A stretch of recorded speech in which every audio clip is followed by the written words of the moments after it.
I'm reviewing Justice League The Flashpoint Paradox. This is an animated movie. I forget what year. I'm going to look at what year it came out so that way, and then put the year on the title, what year it came out, so that way if anyone wants to see the film and know what year it came out. And they're doing a live adaptation of this for the upcoming Flash movie, which is the same actor that played Flash in the Justice League film that the Flash sucked in because he wasn't funny. He had charm, he had likability, but he wasn't funny at all. Except when he fell on Wonder Woman's breast. I don't know, but that's as best as it got for his comedy gold. So maybe they'll make him funny in the new Flash movie. I hope so. But we're not talking about that right now. We're going to talk about the movie. So Barry is was at Iris to visiting his mother's grave, and he blames himself because he's still grieving over the guilt that he blames himself for his mother's death because he wasn't strong enough or had powers. He was powerless and was just a kid. We don't know that he was just a kid and at all or powerless unless you read a Flash comic or watched the CW's Flash. And another thing that's lacking from this film is Barry's sense of humor. Completely wiped clean. But, however, and this takes place in the New 52 continuity, which this is New 52's Barry. So, in every Justice League appearance, when he's ever on screen, he makes a quip. In this, he makes zero quips. Because it's a drama. And we can't have Flash being funny in a drama. Especially when it's the end of world apocalypse drama.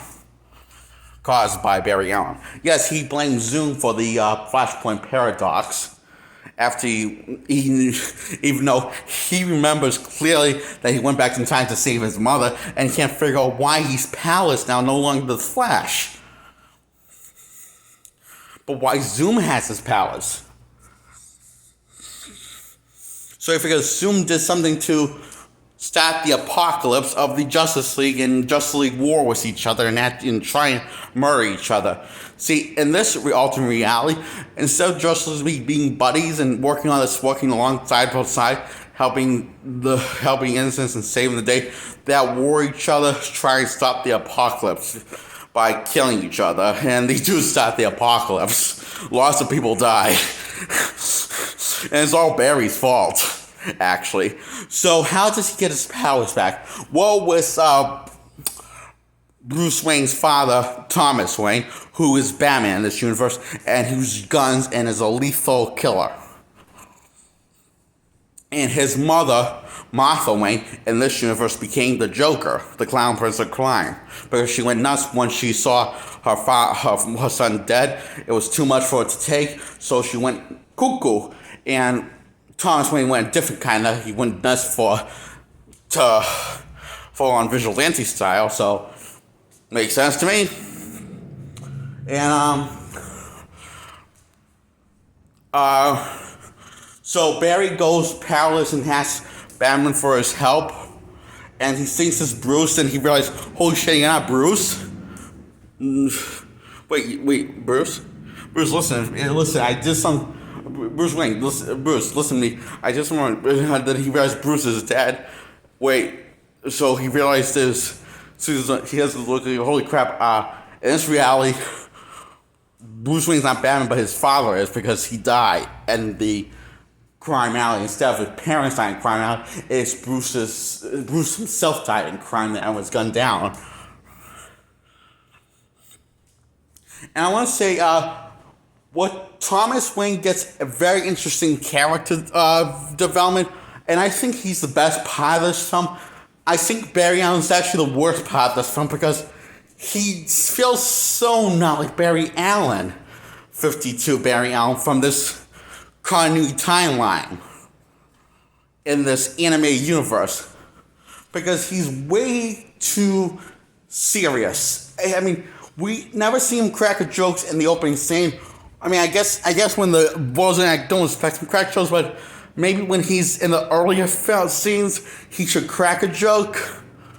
Like when he's fighting down a bunch of bad guys, random bad guys, and then Thong and outsmarts them and about to blow up all the bad guys, including Barry along with it. The Justice League save everyone, so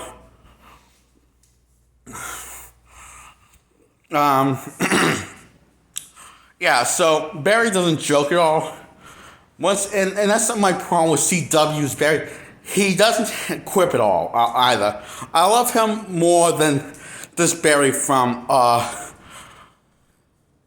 Flashpoint Paradox because his character is more consistent. And the reason why this is bad because this is the only Flash movie he made in the DC 52 continuity timeline in the animated universe. Sure, he made he made appearance in the other ones, but he never got his own story after this. So, and before and after these movies, he had sense of humor. He quipped a lot.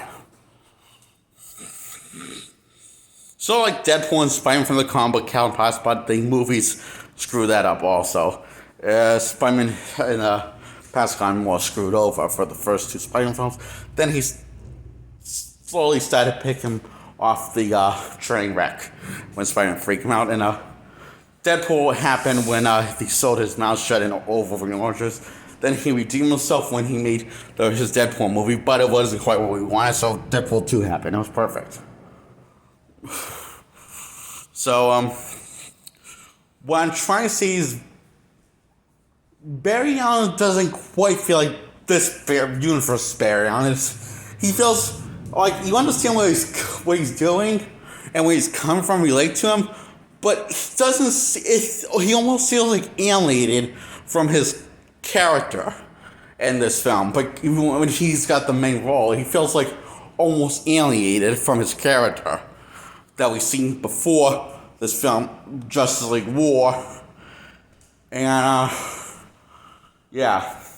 all the Justice League film we saw from before and after this. So I gotta say this is probably my least favorite DC anime film ever, even though I really liked it.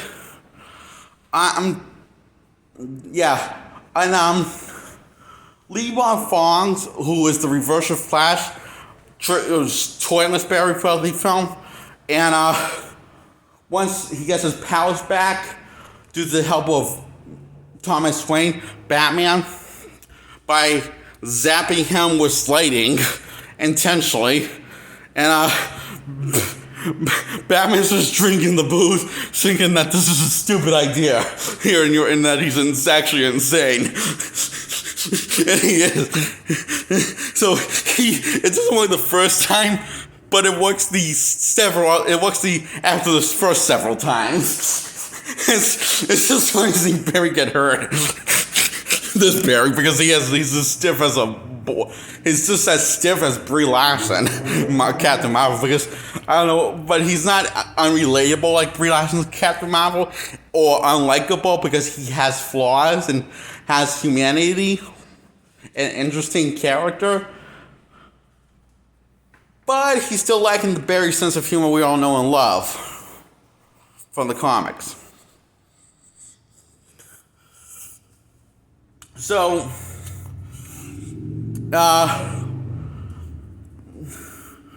Barry is his leg is wounded, and Batman shoots the reverse Flash in the head so Barry can go back in time and fix this massacre of the Justice League. And Batman's mortally wounded and bleeding to death. Thomas Wayne's Batman, and he has a letter for Barry to give to his son in his timeline, and he knows that his son became Batman in his timeline, and that his son's alive and well, and that's all that mattered to him, for his son to be alive and well. Yeah, so That's all he wanted. So he was willing to trade his own life for his son's to get his son back in the other reality. So he says to Barry, his last words to Barry says, "Give the sled to Bruce in your timeline and run, Barry." And Barry runs and fixes creates a new time flashpoint that's more similar to his old flashpoint from the other universe that he kind of erased, and then he created a new one that's just a massacre, which is what we explored in the film. Then he created a new flashpoint that's more similar of what he did before, of what the universe was like before. You know, Bruce Wayne's Batman, Wonder Woman's friends with the Justice League, everyone's buddies again. And Batman, he's explained the whole thing to Batman of his mistake. And Batman's like getting this all straightened out in his head. And so let me get straight. You created, so you just erase this timeline, then create another time where you're not the Flash, then got your powers back and created this timeline and reset the other two after resetting the other two timelines. And he says, "Yep. Oh, and I was supposed to give you this letter."